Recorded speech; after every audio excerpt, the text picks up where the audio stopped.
Are SEOs focusing on the wrong areas? Can paid advertising impact SEO? And how will Facebook's new emotions impact content marketing? All that and more in This Week in Organic, episode number 33. This Week's in Organic. Live from London on thisweekinorganic.com. Broadcasting live on the interwebs, you're watching This Week in Organic, the weekly show that debates the ramifications of the latest SEO and content marketing news. Sign up to watch the next show live at thisweekinorganic.com. Hello and welcome, I'm David Bain, and each week I'll be joined by some knowledgeable, opinionated folks to discuss the latest happenings in anything that impacts organic traffic. And as for you in the live audience, get involved. Click on the tweet or the post buttons to the top left-hand side to share your what your thoughts, this show, with other people, with your followers, and tell us what you think, of course, in the comments to the right-hand side. But let's find out more about today's guests, where they're from, and what's caught their attention this week. So starting off with James. Sure. Yes, thank you very much for having me on the show. So my name is James Limstein. I'm a managing partner of Rogue Marketing. We are located in Dallas, Texas, and we're a digital strategy agency. We work mostly with high-growth, business-oriented, mid-sized brands. Wonderful. Okay, and any particular topic that's caught your eye over the last week or so that warrants discussion today, do you think, James? So one of the things that you talked out and sent out is around targeting for SEOs and where we're spending a lot of our time and attention. So I think attention is probably one of the biggest things we need to spend our focus and area and effort. And I think the other thing we need to talk about is AI, the voice search, I think is a big thing for 2016. And then one of the things that you also talked about was the new guidelines of Google Webmaster Tools. Okay, wonderful. Yeah, a lot of SEOs focus on there are different types of SEOs out there, but I guess the question is, whether technical SEOs need to understand business strategy a little bit more in the future, or whether they can get away with just being technical SEOs. So that's two. Oh, yeah, exactly. And I don't want to take away from everybody else's time. And I think that we are coming to a fundamental shift between technical SEOs and how data and developers used to just do data and development, and now it's becoming about marketing. And there's a big difference between being a developer and being a marketer. I'm sure that line in the sand is becoming incredibly, incredibly evident. Yes, absolutely. And I think that particular topic, actually, we could probably discuss for an hour by itself. We'll try to cover it in 10 minutes or so, yes. But we'll see how we do. And also joining us today is Marcin. Hello, it's good to see you all. Thanks for inviting me for that, David. So it's great to be here. I always like sharing my passion that I've got for digital. I've been doing it for like the past 10 years. So involved in different projects, but mostly in-house actually. So at the moment I'm an in-house marketer, SEO for about 9 years, I would say. Moving on more into content and conversion optimization. But yeah, here I am. So it's nice to be here. Wonderful. And what particular topic over the last week or so that has happened has caught your eye, Marcin? There was an interesting article actually on Search Engine Land from the columnist Jim Yu, and that article actually was going through all the major Google updates, like Panda, Penguin, all the crazy animals, mobile update, and all the other ones, and basically and how they impacted the search landscape. The conclusion really was like, if you want to stay ahead, you should really focus on quality content user experience.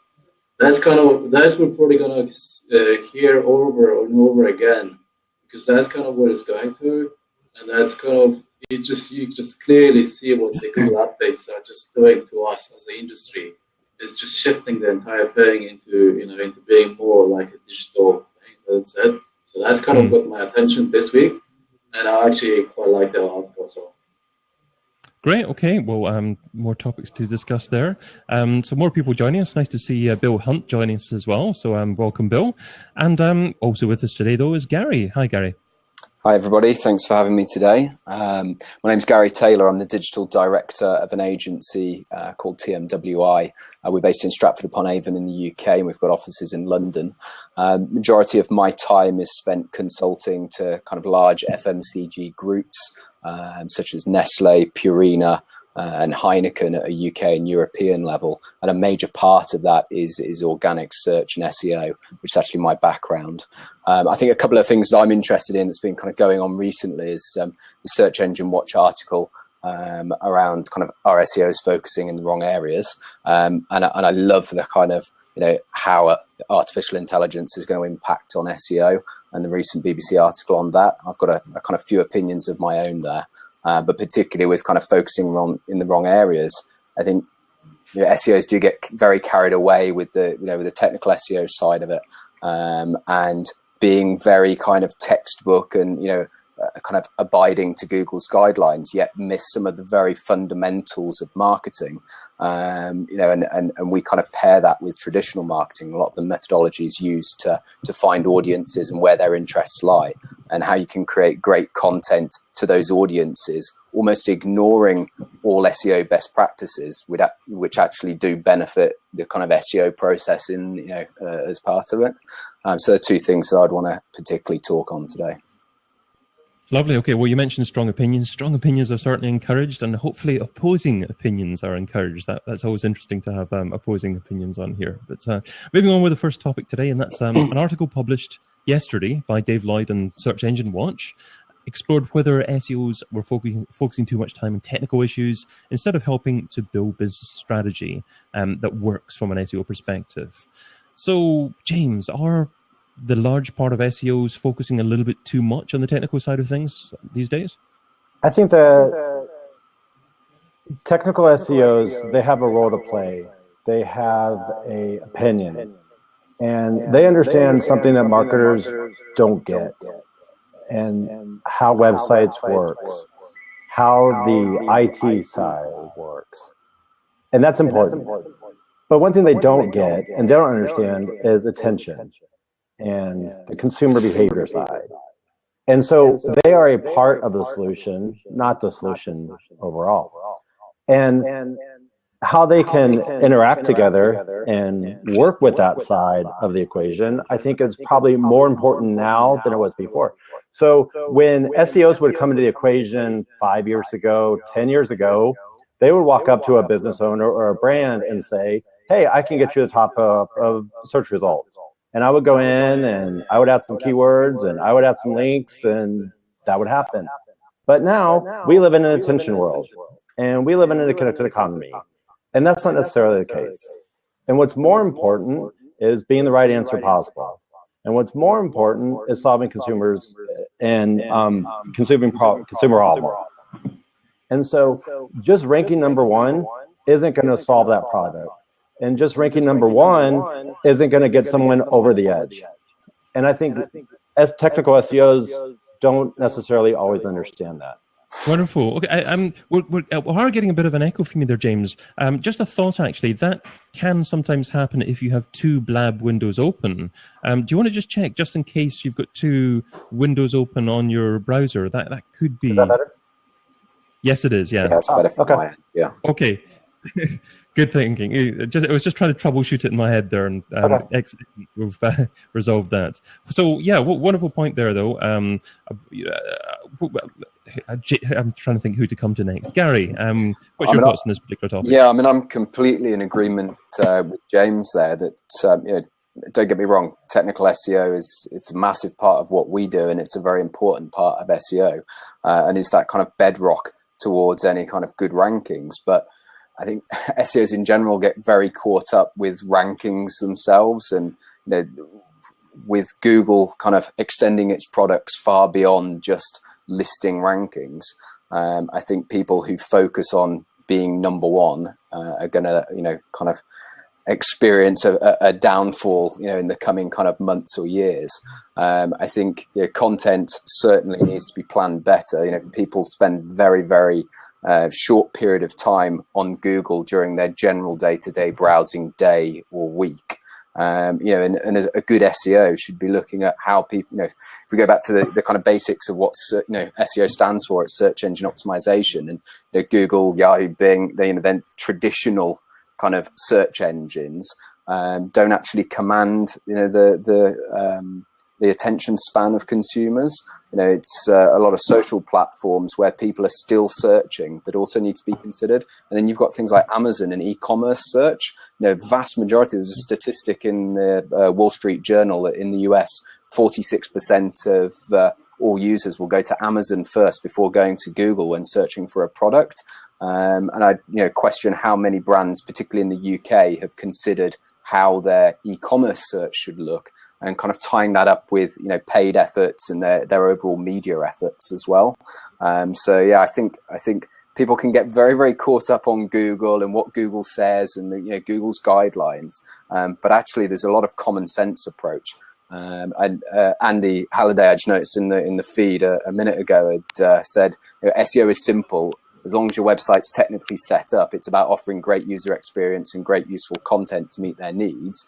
That's absolutely right, but on what platforms do you do that, and how's your consumer searching for your content? They may not be thinking of your brand when they wake up in the morning. They may not be thinking of your keywords when they wake up in the morning. Yet you've still got to engender that process and create the need to search. So that's my absolutely. Absolutely. Equation, it's not the total equation where it might have been that 5, 10, 15 years ago, right? There are thousands of channels. People are making hundreds of decisions. People are hit with 5,000 different messages every single day. They have 2 or 3 different devices upon them. They have 4 or 5 different influencers between Facebook and Twitter and Snapchat and YouTube, right? And so they're everywhere. And if you're a brand, you have to decide which one is the right one for you to be on. If you're going after teenagers, is Google the right platform and channel for you to be on? Versus, or if you're total e-commerce, Amazon is probably your best, you know, your best bet to be on. Yeah, absolutely. And of course, you can SEO on third-party platforms as well. Yeah, optimizing for your consumer is way more important than optimizing for Google. Yeah, I think in the UK, you know, Google's search share is what, kind of 88, 89% or something like that. So it's quite skewed. Whereas in the US, it's probably not so much. Maybe what, 60, 70% market share. So I think, you know, certainly the UK can lead by where the US is at the moment in terms of e-commerce search. But I think you're absolutely right, James, is that the brands need to understand where their place is. And, you know, if it's more of an e-commerce play, then Google may not necessarily be that initial playground to go after. I'm not kind of, you know, dismissing it altogether, because it still makes up a huge amount of search volume each month, depending on search terms. But you know, I don't think SEO needs to be, you know, the be all and end all of keyword rankings. Yeah. I'm always a little bit wary of Google's advice as a whole when it comes to digital marketing, but I really love their phrase. We drank at the same time, Gary. That was awesome. Moments that matter. I think that's a lovely phrase, actually, creating moments that matter, that are relevant to that particular moment in time for that particular user. Marcin, are SEOs in general focusing on the wrong areas at the moment? I think we're all in agreement here, actually. So and there was a Dave on the article that's actually bringing a very interesting point there, just saying like we are wrong. You know, it's just like, at least some of us like very wrong in saying that, you know.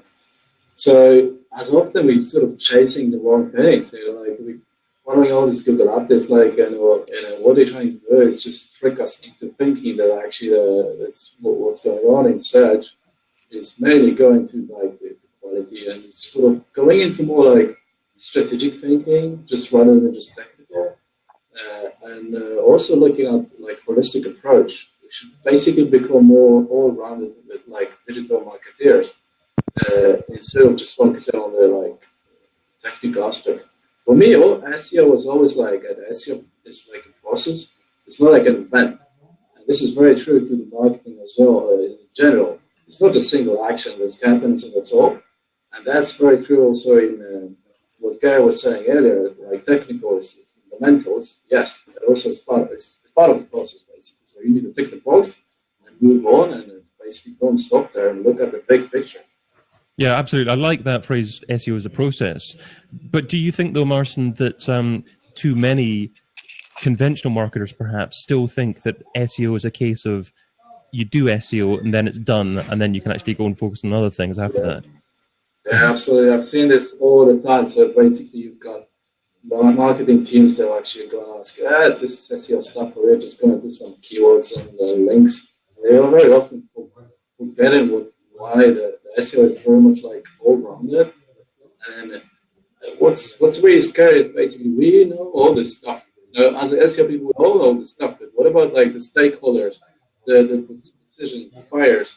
They just kind of turning around their heads about this new concept of SEO is more like holistic. They're still thinking, 2009, where links. That's what the SEO should be doing. Yeah. So pretty much like we should be also as an industry, actually we educate the ones who actually make a decision, and also the ones who just, hired us or pay our bills, stuff like that. So constant education public is definitely something we should do as an industry.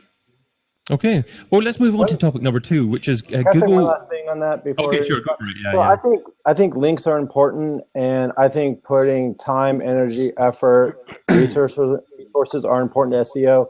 But backing that up with some sort of paid media effort is incredibly important. And one thing I think is important for brands and companies to understand is that if you're out there and you're a mid-sized company or you're a mid-sized brand and you are trying to rank for term and you want to be number 3 out of 18 million, that is really, really hard now. That is more difficult than probably ever before. So if you're Procter & Gamble or Coca-Cola or Honda or Pepsi, it's not really that hard. In fact, if all those companies gave up on marketing tomorrow, they would still sell Coca-Cola and Procter & Gamble, and people would still buy Pampers and Tide, and the world would still go on. But if you're not those companies, like everyone not in the Fortune 500, you still have marketing that you have to do. And so those companies, when they just sit there and say, we're just going to not do paid media, and we're just going to put on links and put up content, and we're going to rank number 1 on organic, that is not going to happen. Because it is definitely becoming a paid-to-play platform everywhere. And the last time I checked, all these companies are publicly traded. And so the amount of space that's happening, the amount of space that's happening for organic inside Google is shrinking. And so when you're trying to be number 3 out of 18 million versus ranking for the paid listing, like, you have to start really understanding how much paid is impacting, which I know is one of our topics, but how much paid is impacting those natural, and how much that you have to have a paid placement strategy to go along with your organic. Yeah, as you mentioned, we're going to be exploring the topic. Can it actually be possible to impact organic results using paid media? But so that'll be an interesting question just to explore just in a little bit. But first of all, I'd like to go into the fact that Google have achieved an AI breakthrough. They've used an artificial intelligence program to beat the European champion at the Chinese game Go. If you saw our 2016 predictions show, Michael Fleischner said to watch out for AI over the coming year. So how is AI going to impact SEO? Well, we know that Rank Brain's already a significant part of Google's algorithm. I see you're nodding your head away there, Gary. Have you got initial thoughts on this?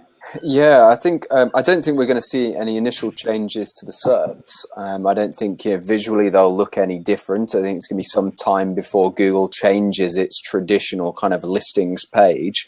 However, Rank Brain to me seems like a natural extension or a natural development of of kind of the ye old PageRank metrics, which you look at PageRank metrics of kind of 10 years ago was, oh, look, we've got a number of variables that we look at to, kind of ascertain how authoritative your site is. And if you tick most of those boxes, then we're going to reward you with some good rankings.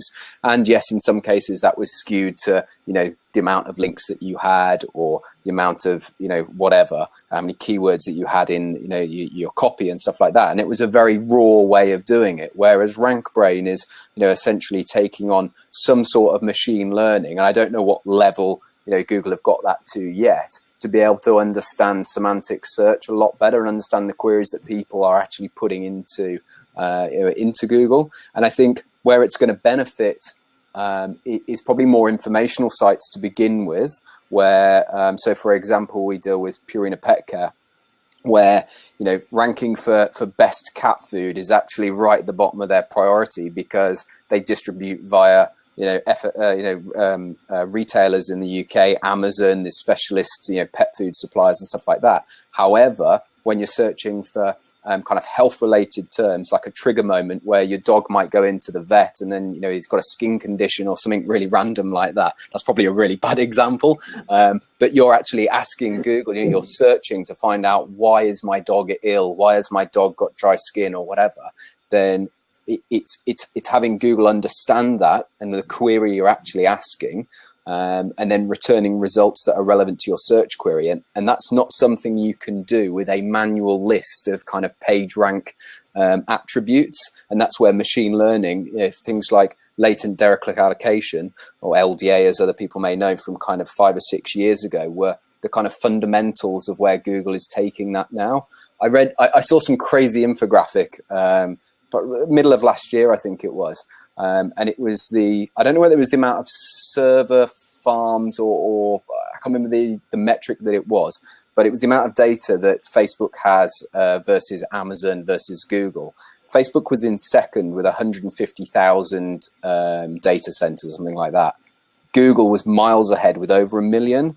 I'd love to have had it to be able to share with you guys, but it just showed the vast kind of knowledge base that Google has is far beyond any competitors, and they're absolutely going to use that in their algorithm. And that's where I think the initial kind of stages of of rank brain is, that's where it will go at some point. I think it will end up evolving the SERPs to show a very, very different layout to what we're used to now. This kind of top 10 is almost a waste of time. You could probably argue being in 5th position or lower on paid search is a waste of time, and being in bottom half of the first page and certainly on second page is a waste of time. So why have like James was saying, kind of like 18 million results? Well, really, you're only actually competing against 10. Well, if you're a small brand, even less. Exactly. On a mobile so if you look at smaller. Yeah, and if you get knowledge graph as an answer on a mobile device, that takes up the entire part of it, right? Sorry. That was my response. Knowledge graph is my answer. I have nothing to say. Yeah, and it's that kind of the real estate that Google are a business, right? They want to own that real estate. They want to get you into that, and they want to sell you advertising space. That's why they're there. That's why search exists, and it's still 90-odd%. I'm sorry, no. I'm stealing your thunder now. That's 90-odd% of their revenue, right? And until that dynamic shift, changes from, if they start monetizing something else, search is still going to be a huge part of their business, and therefore delivering better results and integrating things like machine learning into their algorithm is absolutely where they're going to go. And SEOs are going to have to kind of get with that, or, kind of lose out essentially. I love your point about the top 10 results, number 10 being arbitrary, really, because it's just the fact that it's a nice round number, but it doesn't make any sense, really. Yeah. James, what are your thoughts in terms of how AI is likely to impact how the SERPs are actually displayed over the next few months, year or so? Well, so the follow-up I had was knowledge graph and impact on search. And so if you take the way people search behavior and the way they look for information, and you compare static information to search terms where they might be looking to solve a particular problem or answer particular questions. So if you take what's best for my pet, or my child is sick, or who won what's the spread on the Denver Broncos versus Carolina Panthers Super Bowl game, right? Those are knowledge-based answers. And so when people are asking those questions, they're going to Google. It's great for Google because they're on the Google platform. It's bad for the websites that they would have ultimately gone to, right? The NFL.com, the WebMD, the Petco.com, the PetSmart. All those other ancillary websites that would have either made money from advertisers or made money by buying products are almost not necessarily needed anymore, because all their answers or all the consumers' questions are being answered right there. And so if you're a brand or a company, you don't like this. If you're Google, you love it because everything is happening inside of your platform, right? But do you think that that would mean that people are going to measure, or that SEOs should start measuring success based on impressions, the same way that media would be traded, like display advertising, maybe PPC, but certainly TV, radio, and press? And rather than, oh, I'm driving X amount of clicks through to the website from this keyword, you know, a new measurement of this is surely going to be, well, look, you're getting scale on X amount of impressions or X amount of reach within Google. The same, you know, almost kind of the same as you would measure reach within Facebook or reach on Twitter. Correct. But scale and impressions are only relative to the fact that they create engagement. And yes. So yeah, absolutely. Yeah.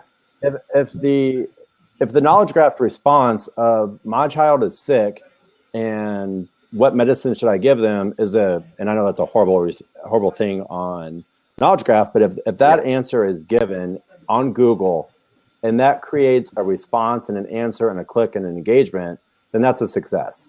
And I would take that over, I saw a banner ad and that's an impression. Like, yeah. That is engagement, intent, like that's a win to me. I mean, if you look at Twitter, oh, go on. If you look at the Twitter results at the moment, obviously you can keep on scrolling, never-ending results there, and the same might happen to Google in the future. So it's quite likely that obviously results at the bottom will have an impression, but not have much chance of a click at all. Yeah, no, absolutely. And I think, you know, I don't think you can put a price on getting impressions and getting, you know, if you're constantly seen within a certain, you know, let's take child healthcare, for example, you know, and you're constantly coming up answering questions, and even if people aren't clicking on your you know, your actual listing, but people are making that association with your brand, then that's the same, you know, it's almost the same as advertising on TV, right? Or, you know, general advertising principles is get out there in front of a number of eyeballs, get brand awareness, and that could be driving people into you know, into store, getting your brand recognition out there. So I think there's also a play for those smaller companies. And I know, James, you were saying that it's actually becoming harder for companies to get into the, you know, the top results, which I absolutely agree on. I was having a conversation with a colleague earlier about the exact same thing. But if smaller companies can be seen as an authority in a particular niche and are getting, you know, through good technical SEO, through good content, they're getting knowledge graph visibility, which a lot of big brands aren't actually getting them. You'll find that knowledge graph can pick like someone who's in 3rd or 4th position because it's got a much relevant answer, regardless of it being the #1 listing. And I think, you know, there is an opportunity there for smaller brands to get on board with that and use it as almost like a way of advertising. I would bet my bottom dollar that in a few years, Google doesn't try and monetize knowledge graph with some sort of banner advertising or some sort of sponsored knowledge graph. Yeah. And the smaller companies can probably, and they can move further faster with optimizing for knowledge graph, right? Because the bigger companies, it takes them, I don't know, 6 weeks to get a link changed on, you know, their big CMS system of, you know, 5 million pages. Whereas small company can go in and impact their Wikipedia listings and impact their listings that they have on large authoritative domains and impact things that impact knowledge graph. And so they should, you know, WebMD, and if you can impact those things that impact knowledge graph, that is what small and mid-sized companies should be doing. Exactly. Again, we're having a conversation that could go on for half an hour or so, but let's try and cover all the topics that we're going to cover, which is, and topic number 3, which is Don Anderson, a great guest in TWIO a couple of weeks ago, informing this morning that Google have just updated their webmaster guidelines again.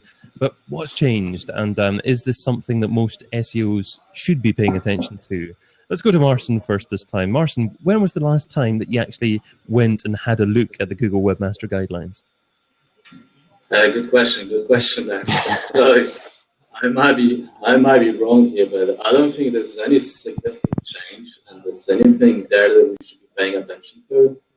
But also I personally think, you know, as an industry, we should be looking at like the findings and all the stuff, the insights that we actually have ourselves, and not necessarily listening to what Google is saying us. because what they're putting is these guidelines is pretty like general, obvious type things that of course you should be aware of it, but it's not much information. It's more like, okay, here's the stuff we would consider to be as a guideline. We should be more constrained on like looking at the data-driven sort of in-depth articles that actually shows that actually proven results in tactics that actually we can apply to our own clients, our own websites. Because the guidelines they've given us is just some vague, bullshit type. Essentially, it's build a technically sound site and focus on your users. Pretty much, pretty much. They don't give us much, and they never did. So I don't expect them to never ever give us any like insights. We are on our own in this game, so just trying to figure out as an industry what works, and then so don't necessarily listen to what those guys have to say. Gary, does Google Webmaster Guidelines actually offer value to SEOs starting out? Yeah, I think so to some extent. I think if you have a very kind of 101 knowledge of SEO, then yes, it absolutely does. I mean, I don't know if any of you have been in the same position where you're trying to find an answer and you trawl through Webmaster Guidelines, you can't find it, and then you end up on the Google forum and it's people asking the same question over and over again, and you end up just not finding the answer via Google. You end up going to another SEO blog, or another agency's blog, or another authoritative blog where someone has been through that, done some sort of a test, shown some sort of results, or that they've had that situation before. To be there, I don't feel they add a huge amount of value, because a lot of it is, well, yeah, so what? We've got to create nice content. Well, yeah, everybody knows that, but how do you go about that? What does really work? Yes, I need a technically sound site, but what does that actually mean? Because it means a lot more than just what's in Google's standard guidelines. And I think the nuances that you find particularly with kind of new development methods and things like that, it doesn't go into enough detail. Yeah, I think there was an article in Search Engine Journal to say that it had been updated, and effectively all it said was one of the things that Google are doing on the page, using an accordion style to actually display content against which they recommend against. Yeah. James, any thoughts on this one? Just to pretty much echoes what we've been talking about already. The only thing I would say is, Google it's a part of the strategy. It's an ongoing process. It's not like when people went to medical school or became a CPA, right?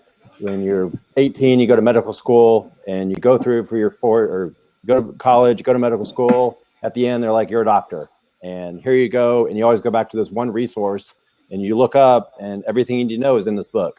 And Google is just this ongoing self-fulfilling prophecy. It just always keeps iterating, and they just keep they're not making up the rules as they go along. They just keep making up new things, and they're always innovating and finding new ways of doing things. And they keep building, and we keep building, and they're just trying to make information accessible, and they're trying to outwit and outlast their competitors, right? Yeah. Their Facebook, their Microsoft, their Yahoo, et cetera. So I think they put guidelines out, and we should follow those guidelines, and we should collaborate. And I also think that it's the wisdom of crowds, of everybody else here trying to find out what works best. But sitting here trying to rely on Google and what's in their piece of paper to help your clients rank is probably a recipe for disaster.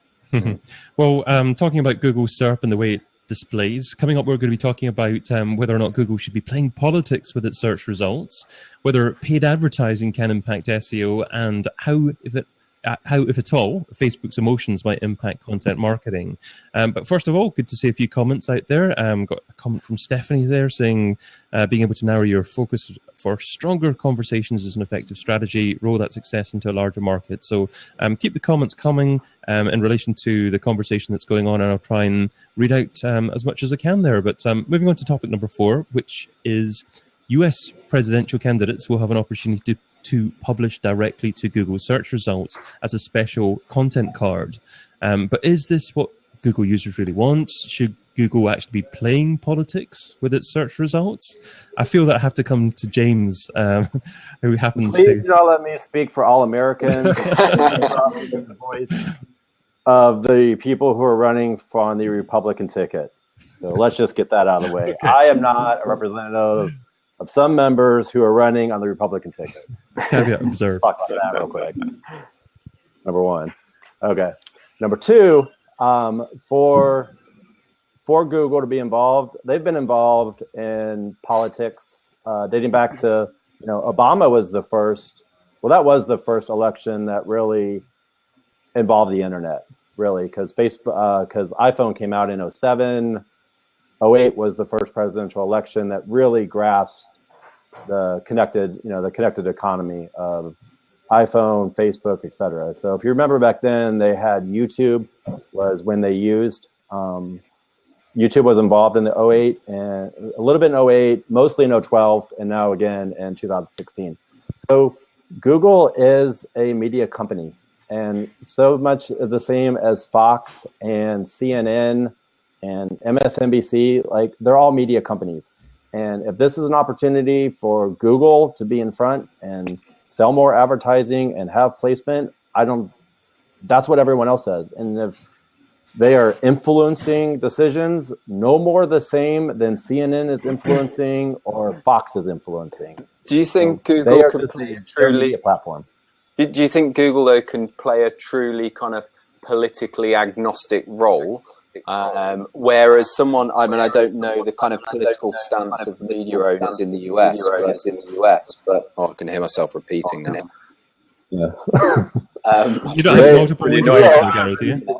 Are not. My point was being that in the UK, for example, a newspaper like the Telegraph would be a very conservative newspaper, whereas the Sun may be very Labour, and they're the two, kind of two biggest parties out there. Whereas, would Fox News be more Republican or Democrat? And would their style of reporting be more biased? You know what I mean? So where does Google sit if it's going to? I'm a big believer that every media owner has their own agendas, right? And yes, okay, correct. They want to please the people, but there's always, like you said, they are a media company at the end of the day. It'd be interesting to understand where their bias actually lies. Marcin, would you feel that there's danger here of Google being perceived as becoming less impartial and perhaps that endangering the trust that they may have as this big search conglomerate? Politics is a weird game. I mean, this is very, this is not the territory I'm kind of like into. But certainly Google, like what James mentioned, it's a media company. Let's just face it. I will echo that, but it's completely true that actually they can have an impact. It most likely will be like agnostic towards it won't be biased to any of those candidates. But yeah, it's also not surprising for Google to actually come up with this, because we've seen this happening all the time with the universal search, with the Google Answers, with Google Flight Information. I think James mentioned this earlier. They just want to stay, the users stay in the search engine. So basically, it's just to show that we're playing in those guys' playground, and politics also now are being put in the same situation where they're going to need to be optimizing for the search presence. So yeah, it's not surprising to me. So probably they will keep doing this far and beyond the different vectors, and they'll keep doing this. If Google isn't doing this Republican debate last night, then Yahoo is. And if Yahoo isn't doing it, then Facebook is. Like, somebody is stepping in and sponsoring or participating or whatever you want to call it as a media outlet or as an online media outlet within this presidential election. You don't have any slight concerns that Google has so much power, James, that it could perhaps subtly favor one candidate over the other and perhaps even influence the result at the end of the day because of that? They have an amazing amount of power, but the same amount of power that Facebook has and Fox News has, and I mean, media companies in America are incredibly influential. Like Rupert Murdoch's and CNN. I mean, American media is run by like 4 companies only. Like they own everything. Like, and Google is a media company. Like every brand is a media company. Like every company is a media company. But don't you love though? Suffice it to say that it would be somebody. If it's not them, it's somebody. Don't you love though the functionality that Our system is way different than humans, unfortunately. I mean, just look at who's running for president. I've lost all. There you go. We're having a bit of an issue with your sound there, James. Would you mind refreshing your screen and actually coming back in again? Yeah, sure, no problem. Is that better? Yes, I think that is better. Okay. I can hear an echo of myself actually. That's strange. Everyone's wearing their headphones as well. Yep. Okay. Sounds a Is lot it better now? Yeah. Okay. I'll tell you what. Okay, let's move on to the next topic, which is Facebook will be turning 12 next week, and it's just posted revenues of $5.8 million in its last quarter. But can paid advertising impact SEO? Gary, what are your thoughts on this one? This is such a kind of debatable subject, and this comes back to Google is a media owner. And there was, I don't know how long ago it was, a couple of years ago, Interflora, the big flower company in the UK, got banned for buying links across a number of news publication websites, 180 odd paid links or whatever it was for, next day flower delivery, or exact match text link or whatever it happened to be. And Google penalized them between February and March. So essentially between Valentine's Day and Mother's Day, which of course for a flower company are massive periods. It was probably one of the quickest retractions of a penalty of that size that I've kind of ever seen. And I've got no doubt in my mind that there will have been conversations high up in both organizations to say, hey, we're spending a whole load of money with you guys, like this needs to be sorted. Now, of course, Google's never going to come out and say that in their webmaster guidelines. It's never going to say spend loads of money with us and we're going to give you some preference. However, by definition of a brand being a brand and having large budgets would mean that you are seen more often, particularly like with media coverage and stuff like that, which by definition you're going to get more social shares, you're going to get more links naturally, and therefore you would benefit from that organically. If you had a few $1 million to spend on PPC and did nothing else, and that was the only thing you did to build your brand, I'm sure that your rankings would increase. Your organic rankings would increase as long as your website was technically sound. I don't think there's any particular bias on it, but I just think the definition of being able to spend a lot on paid search, defines you as being a decent sized brand, and therefore you're going to have relatively good rankings anyway. I suppose there's also, you look at the softer metrics though as well. If more people are visiting your site and there's a lower bounce rate, greater time on sites, and kind of all those like soft metrics in analytics, again, although Google doesn't say, oh, if you've got better engagement in Google Analytics, then we're going to reward you more. But I'm sure all of that is kind of a contributing factor, right? It's a kind of common sense approach. It was an interesting train of thought that you actually took us down initially with the Interflora conversation about whether or not brands that have bigger purchasing troughs could actually perhaps through relationships and conversations at higher levels impact things. But I was thinking initially more down where you went secondly with the amount of traffic that you drive to a website, the improved user signals, and the result that has on social shares and potentially links after that as well.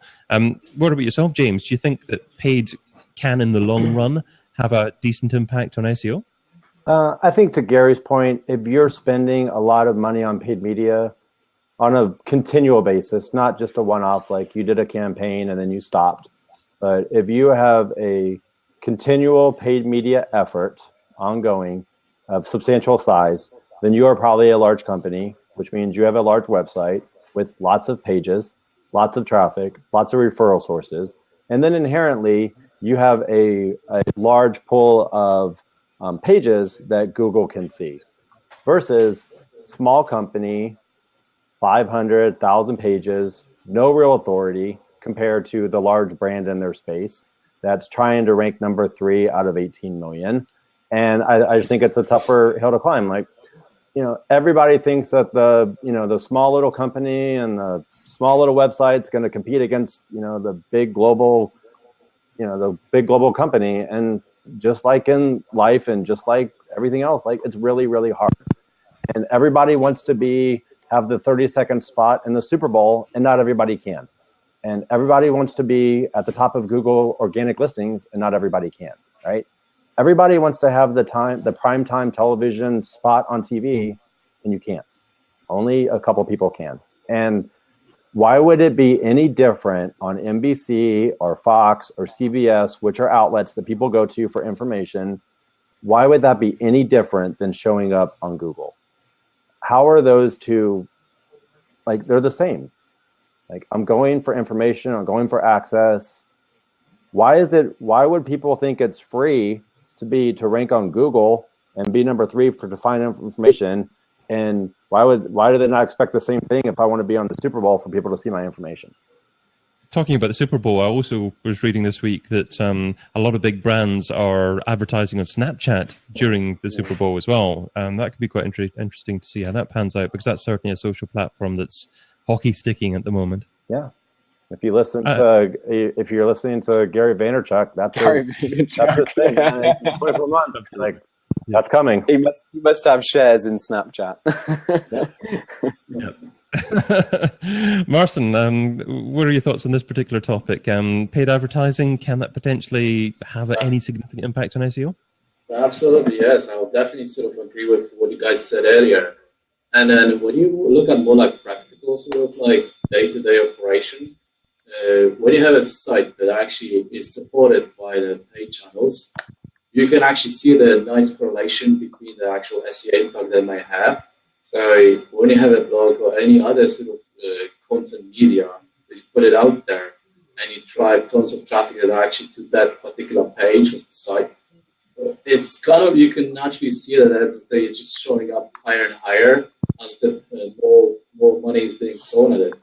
Because of course, first of all, you got more visitors to that particular site, which potentially you could not get like organically straight away. And also you're getting more signals, eventually probably getting more links. So of course it's absolutely can actually impact the SEO results.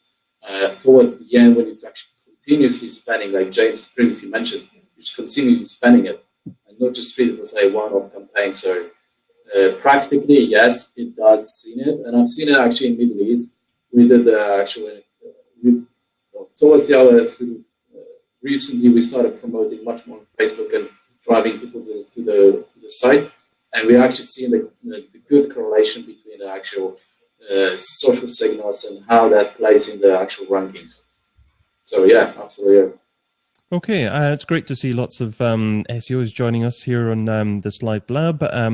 Andreas is on, we've got Chris Young's on there as well, Matthew Courts, Lee Sodden is on, Stephanie Catcher is on there as well, and of course we've got a few regular visitors like Andrew Halliday joining us as well. So yeah, thanks for coming on. We're live here every Friday, 4 o'clock UK time and also 11 o'clock East Coast USA time. But we're just about on to the last topic today, which actually is, it's official. Facebook are replacing its like button with a set of several emotions, including love, wow, sad, and angry.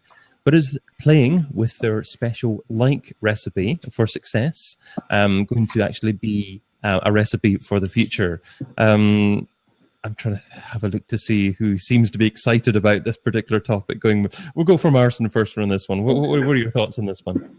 All right, so yeah, interesting change from Facebook. Of course, the like button itself is just it's just not much. It's like you cannot like something if there's so much content out there that it's not likable at all.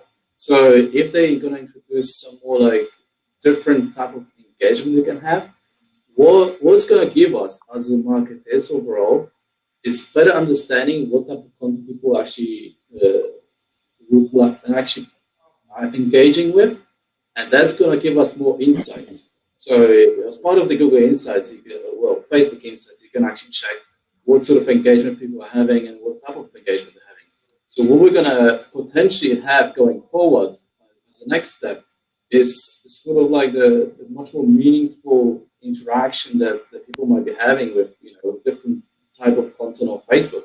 So that's kind of can influence our own decisions, what we should be creating, and that could probably give us a nice, interesting insights.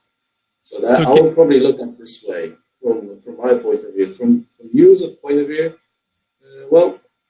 It's for them to decide. So Gary, is this for an improved user experience, or is it for advertisers? I think it's both. I think you can't have it good for advertisers if it's not good for user experience. I always look at I always find it frustratingly, if something bad happens and you put a Facebook status, I don't know, you've had a death in the family, for example. It sounds really morbid, but you have a death in the family and you put a Facebook message on there. The only thing you can do is like it. That's not a great thing. Sure. And I think, a like button, yes, is a sign of approval. It can be a sign of kind of sympathy. It can be a sign of whatever, but it doesn't really determine exactly what you're thinking about that article or piece of content or that status or that brand.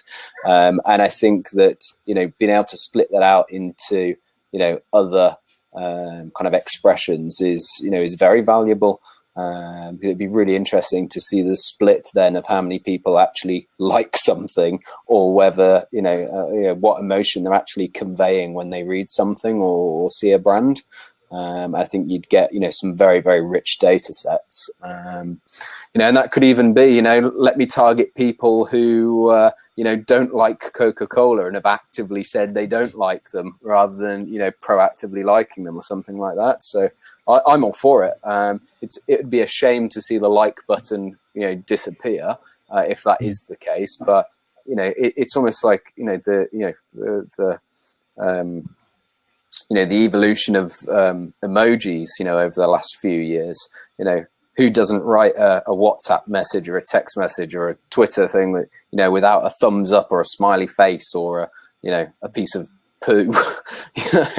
There's just all sorts. I don't know if you saw the Dark Pool, the film that's coming out, and someone they had actually done an advertising sign with, I can't even remember what the emoticons were, but it had then the little kind of poo face and an L, and they'd done it out of emojis, and I love that kind of thing. But I think this is a good play by Facebook.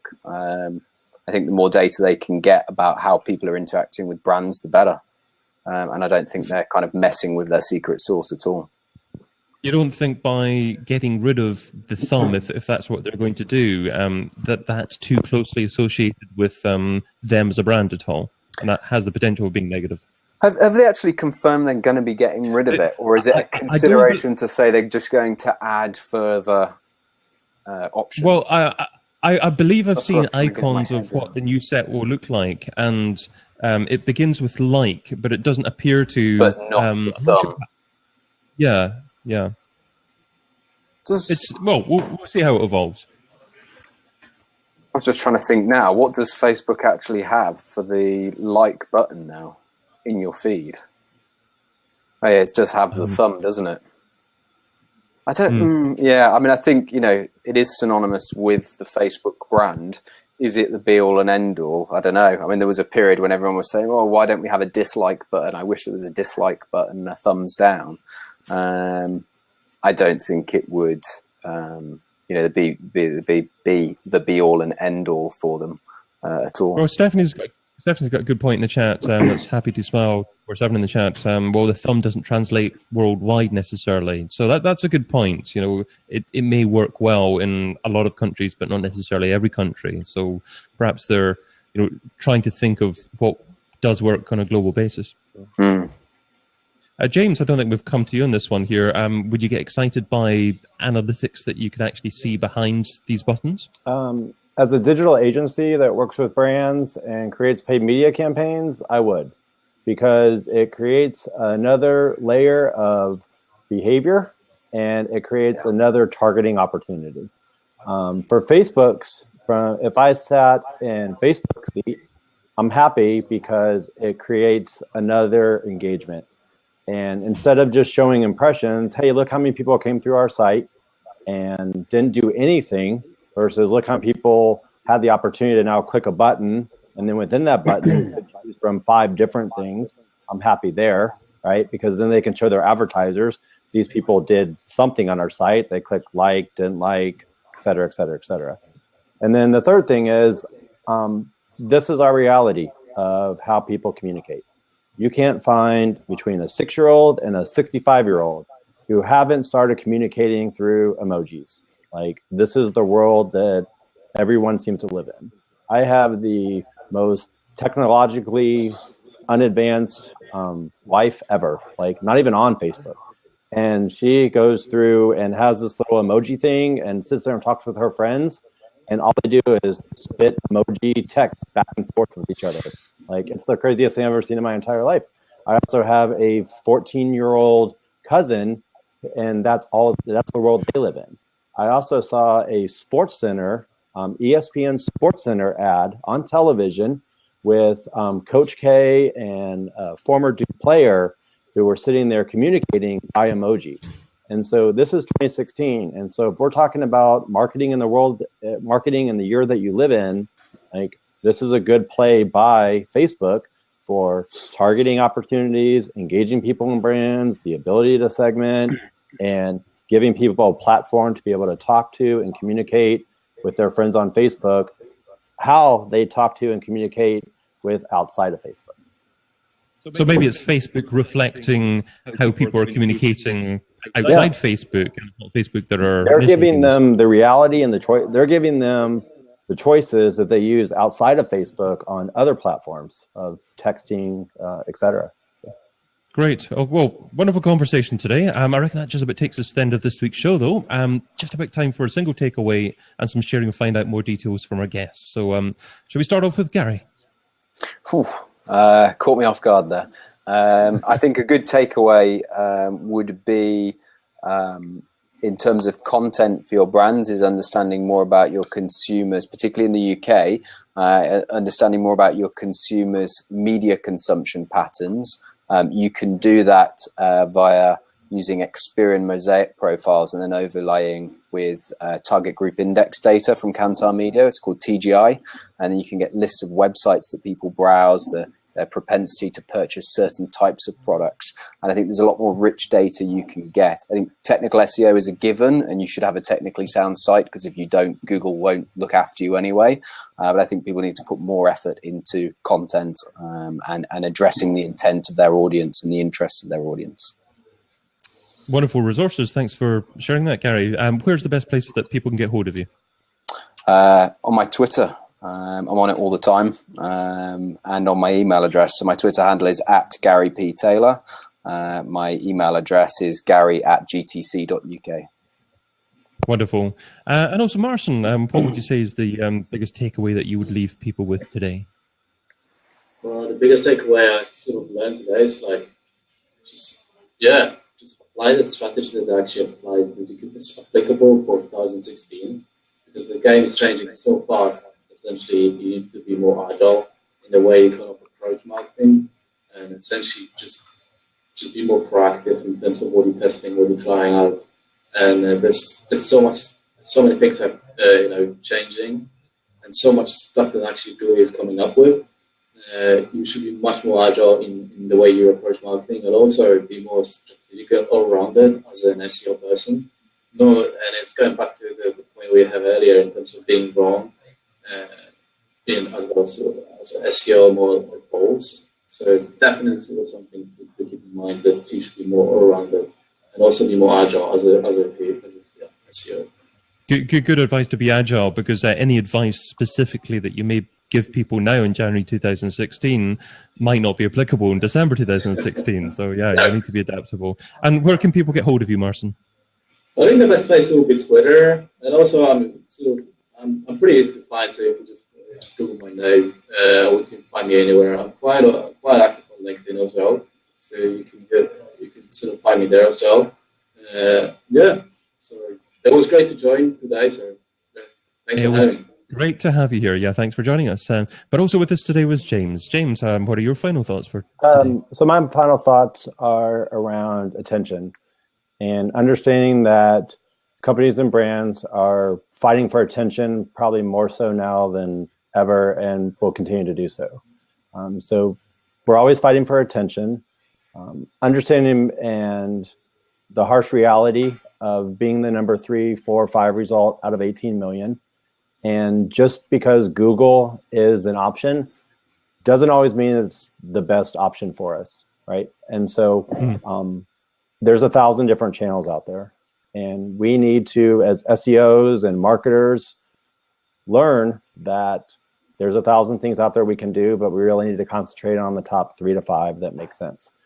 From an SEO standpoint, I think it's really important that we start to understand how voice is starting to impact our world, how things like Cortana and Siri and Google Voice, how people are searching and search habits really are starting to make an impact. You know, I sit there and look at my 6-year-old son, 14-year-old niece, 14-year-old cousin. I sit there and talk with 18-year-olds and 20-year-olds and look at their search habits.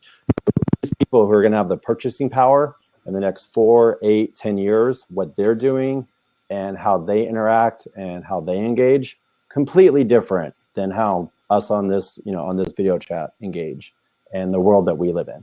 And so I think these are just things that we need to be prepared for and really start planning for.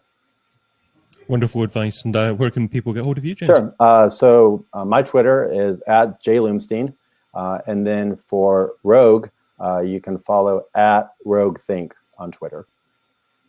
Superb. Okay, I'll make sure there's links to all your profiles, Twitter profiles, and websites on the show notes of the podcast when we get that published over the next week or so. And I'm David Bain, Head of Growth at Authoritas, providing big data solutions that give your enterprise the content marketing edge. Sign up for a demo of our platform at authoritas.com. And you can also find me interviewing online marketing gurus over at digitalmarketingradio.com.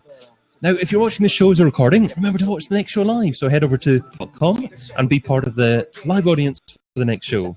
But for those of you watching live, we also have an audio podcast of previous shows. So again, just sign up to email updates at thisweekinorganic.com and you'll receive the podcast links from there too. But until we see you again, have a fabulous weekend and thank you all for joining us. Adios. Thank you, James. Thank you, Marcin. Thanks, guys. Thank you, Gary. See you all. Thank you very much. Have a great weekend. Bye.